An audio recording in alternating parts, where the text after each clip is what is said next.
మంచంపై కదల్లేని స్థితిలో ఉన్న ఈ యువకుడి పేరు సాయి కుమార్. ఇతని వయస్సు 27 సంవత్సరాలు. కానీ వయస్సుకు మించిన బరువుతో సాయి కుమార్ నరక యాతన అనుభవిస్తున్నాడు. చదువుకుని కుటుంబాన్ని పోషించాల్సిన వయస్సులో తల్లికి భారంగా మారాడు. మంచం మీద నుంచి కిందకు దిగాలన్నా 2-3 సాయం చెయ్యాల్సిన పరిస్థితి.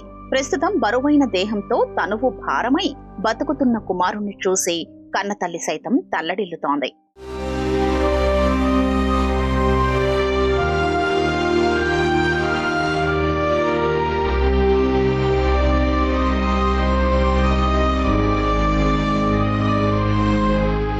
జనగామ జిల్లా ఎల్లంల గ్రామానికి చెందిన తాటి వెంకటయ్య, సిద్ధిబాల దంపతులకు 2 కుమార్తెలు, 1 కుమారుడు.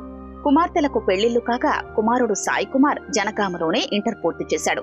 ఆ సమయంలోనే సాయి కుమార్ లావెక్కడం, విపరీతమైన బరువు పెరగడం మొదలైంది. కాస్త బరువు పెరుగుతున్నాడని భావించారు. కానీ ఇది అసాధారణ అనారోగ్య లక్షణమని గుర్తించలేదు. అంతలోనే తండ్రి వెంకటయ్య పక్షవాతంతో మరణించాడు. తల్లి అనారోగ్యం పాలైంది. 7 ఏళ్ల నుంచి సాయి కుమార్ శరీరం లావెక్కడంతో ప్రస్తుతం కదల్లేని స్థితికి చేరాడు.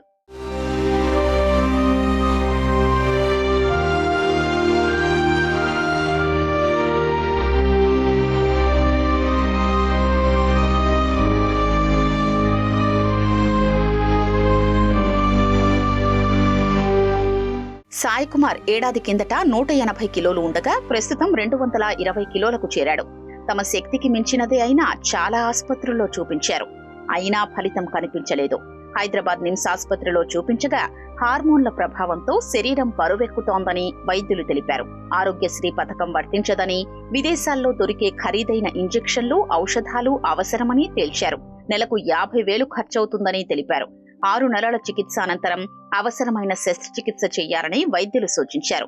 చేతిలో చిల్లి గవ్వ కూడా లేదని, ప్రస్తుతం ఏం చెయ్యాలో దిక్కుతోచడం లేదని సాయి కుమార్ కన్నీరు పెడుతున్నాడు.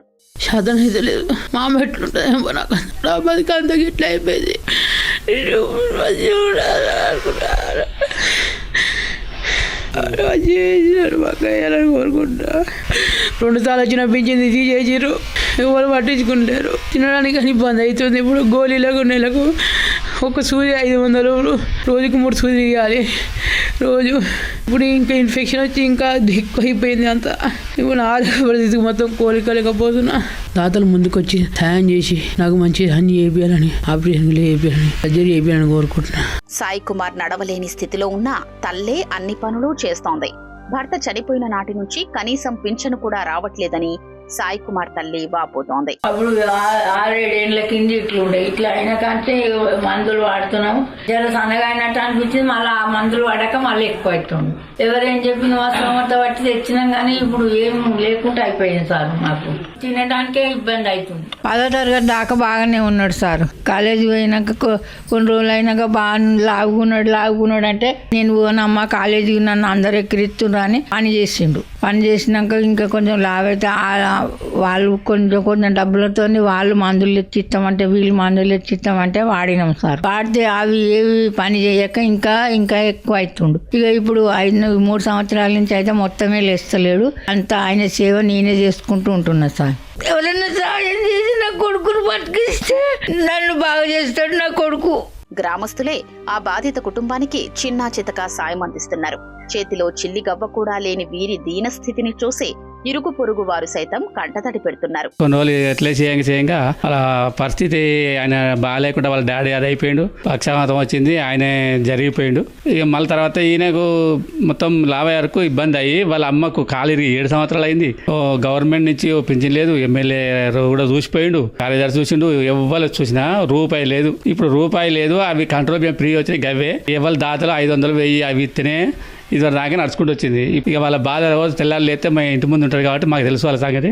ఎన్ని రకాలుగా మందులు వాడినా తగ్గడం లేదు. డాక్టర్స్ ఏమన్నా అంటే సర్జరీ చేస్తేనే తగ్గుతాయి అన్నాడు. ప్రభుత్వం కానీ దాతలు కానీ ముందుకొచ్చి కొంచెం ఈయన సాయం చేస్తే ఒక 4 పట్టుకొని లేపుతూనే లేస్తుండు. అతన్ని లేపాలన్నా కూడా ఒక్కరితో అయితలేదు. వాళ్ళ అమ్మ పరిస్థితి దారుణంగా ఉన్నది. ఆమె నడవలేని స్థితిలో ఉన్నది. అతన్ని సర్జరీ చేస్తే నయమైతా అని డాక్టర్స్ అంటున్నారు. ఈ ప్రభుత్వం కానీ దాతలు కానీ ముందుకు సాయం చేయాలని మేము కోరుకుంటున్నాం. సాయి కుమార్ పడే బాధ వర్ణనాతీతంగా మారింది. ఆర్థికంగా తీవ్ర ఇబ్బందులు పడుతున్నామని, శస్త్రచికిత్సకు ఆర్థిక సాయం చేసి ఆదుకోవాలని ప్రభుత్వాన్ని బాధిత కుటుంబం వేడుకుంటోంది.